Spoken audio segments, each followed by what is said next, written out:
Okay, something you don't know about us is we are both big sisters on the internet, especially on LinkedIn. So we feel qualified a little bit to give some corporate advice. And while we're at it, we are having a coffee chat in a real coffee shop. Real coffee. Except I have matcha right now, so not 100% a coffee chat. Doreen, if you could talk to your early career self, either your college self or first job self, what kind of advice would you give to her? I still think about my early career self sometimes because I feel like I think I made a lot of mistakes that were out of my control. I think I really wanted to prove how much I could work, how hard I could grind, and then not get any credit for it. I think I made a video recently about how visibility is just as important as doing the work. Unfortunately, if not more important. And I feel like because I was raised to keep my head down, stay low-key, do the work, let your work speak for itself, I think in my early career, which I don't regret at all because I got to this point, but in my early career, I definitely had some disadvantages through doing that. I 100% get that because it's something that I was struggling with when I first started, and I'm still at my first job, but when I first started, I found like everything interesting, and I do not regret it at all because I was involved in so many different things that have helped me grow to where I am. But now I'm making sure that like what I'm working on is aligned to like a bigger picture. So like what's the impact to the business? Like what OKR does this follow?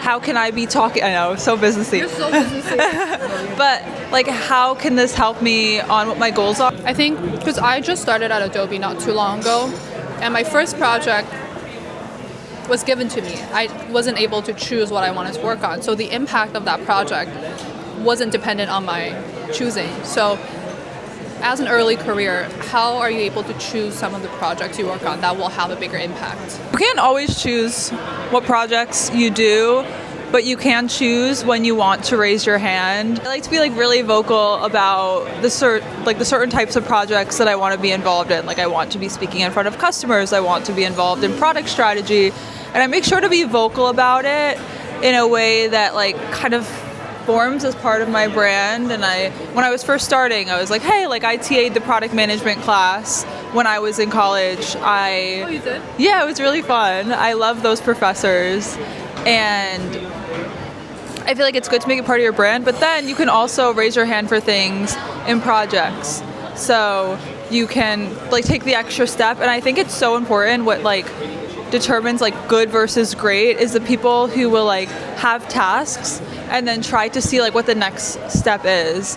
And if you're new to your career, you don't know things, like if you have an AI that you can use that is corporate safe, like Copilot, you can kind of describe what you're working on and think about some next steps. Or just talk to a mentor, because people were a real thing before AI for mentorship. So I think my job would have been so much easier when I first left college.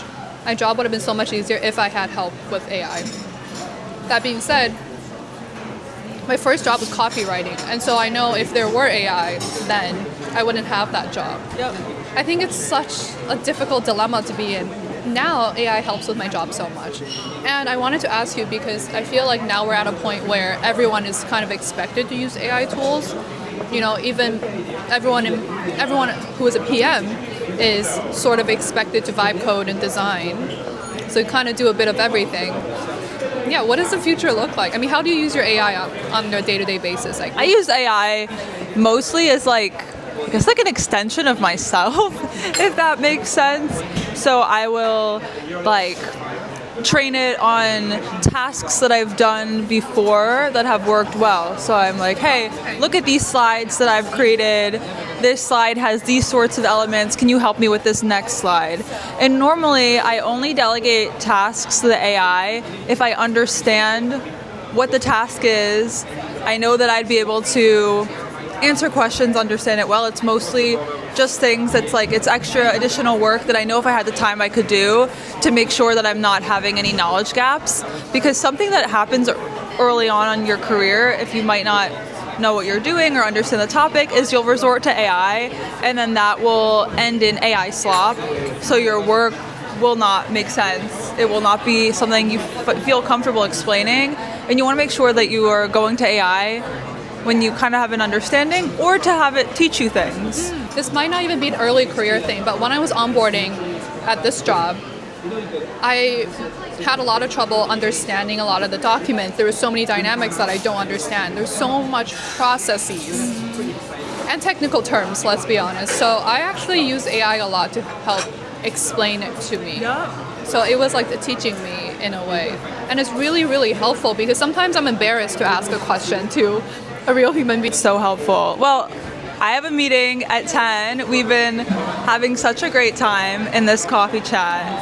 And stay tuned. Maybe we'll make it a series. Ooh, okay. I like the tease. Bye.